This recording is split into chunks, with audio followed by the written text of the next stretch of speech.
మనం తెలుగుకు సంబంధించిన శతక కవులండి. 6th క్లాస్ నుంచి 9th వరకు ఉన్న శతక కవులు గురించి మనం మాట్లాడుకుందాం. కవి, ఆ కవి ఏ శతాబ్దానికి చెందినవారు, అలాగే ఆ కవికి సంబంధించిన శతకం ఏమిటనేది మాట్లాడదామండి.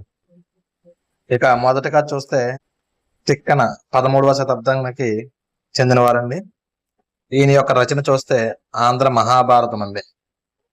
ఇక పోతన చూస్తే 15వ శతాబ్దం, ఆయన యొక్క శతకం చూస్తే నారాయణ శతకం అండి.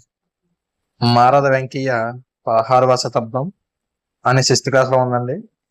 7th క్లాస్ లోని 17వ శతాబ్దం అని ఉందండి. ఆయన యొక్క శతకం వచ్చి భాస్కర శతకం. తర్వాత చూస్తే పక్కి అప్పల నరసింహం అండి. ఈయనది కూడా 6th క్లాస్ లో చూస్తే 16వ శతాబ్దం అని, 7th క్లాస్ లో చూస్తే 17వ శతాబ్దం అని ఉందండి. పక్కి అప్పల నరసింహం యొక్క శతకం పేరు కుమార లేదా కుమారి శతకం అండి. తర్వాత చూస్తే వేమన అండి. వేమన 17వ శతాబ్దానికి చెందినవాడు. వేమన యొక్క శతకం వేమన శతకం. నెక్స్ట్ చూస్తే పోతులూరు వీరబ్రహ్మం గారు. ఈయన కూడా 17వ శతాబ్దానికి చెందినవారు. ఈయన యొక్క శతకం పేరు కాళికాంబ సప్తసతి శతకం అండి. తర్వాత కంచర్ల గోపన్న. కంచర్ల గోపన్న చూస్తే 17వ శతాబ్దం అండి. కంచర్ల గోపన్న యొక్క శతకం దాశరథి శతకం అండి. తర్వాత గువ్వల చెన్నుడు. గువ్వల చెన్నుడు వచ్చేసి 17వ శతాబ్దానికి చెందినవాడండి.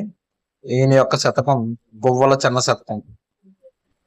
నెక్స్ట్ చూస్తే మనం ఏనుగు లక్ష్మణ కవి అండి. ఈయన యొక్క శతకం సుభాషిత రత్నావళి శతకం అండి. ఈయన 18వ శతాబ్దానికి చెందిన వ్యక్తి అండి. గరికిపాటి వల్లభవదాని. ఈయన కూడా 19వ శతాబ్దానికి చెందినవారు. గరికిపాటి వల్లభవదాని యొక్క శతకం విద్యార్థి శతకం అండి. ఇక తర్వాత చూస్తే నార్ల చిరంజీవి. నార్ల చిరంజీవి గారు వచ్చేసి 20వ శతాబ్దానికి చెందినవారండి. ఈయన యొక్క శతకం తెలుగు పూలు శతకం అండి. నెక్స్ట్ చూస్తే కరుణాశ్రీ అండి. కరుణాశ్రీ కూడా 20వ శతాబ్దానికి చెందినవారు. ఈయన తెలుగు బాల శతకం అండి. ఈయన శతకం పేరు. నెక్స్ట్ చూస్తే చుక్కా కోటి వీరభద్రం అండి. ఈమెది 20వ శతాబ్దం కాలం చెందినండి. చుక్కా కోటి వీరభద్రమ్మ శతకం వచ్చేసి నగజా శతకం అండి. గద్దెల శామ్యూల్ అండి. గద్దెల శామ్యూల్ కూడా 20వ శతాబ్దానికి చెందిన వ్యక్తి అండి. ఈయన యొక్క శతకం హితోక్తి శతకం అండి. జండామన్ ఇస్మాయిల్ అండి. జండామన్ ఇస్మాయిల్ కూడా 20వ శతాబ్దానికి చెందిన వ్యక్తి. ఈయన యొక్క శతకం ఆంధ్రపుత్ర శతకం అండి. ఇక గుండ్లపల్లి నరసమ్మ. గుండ్లపల్లి నరసమ్మ యొక్క కాలం చూస్తే 20వ శతాబ్దం అండి. ఈమె యొక్క శతకం వరదరాజ శతకం అండి. ఇక చూస్తే పెరుమాళ్ళ మున్నప్ప. పెరుమాళ్ళ మున్నప్ప యొక్క కాలం వచ్చేసి 20వ శతాబ్దం.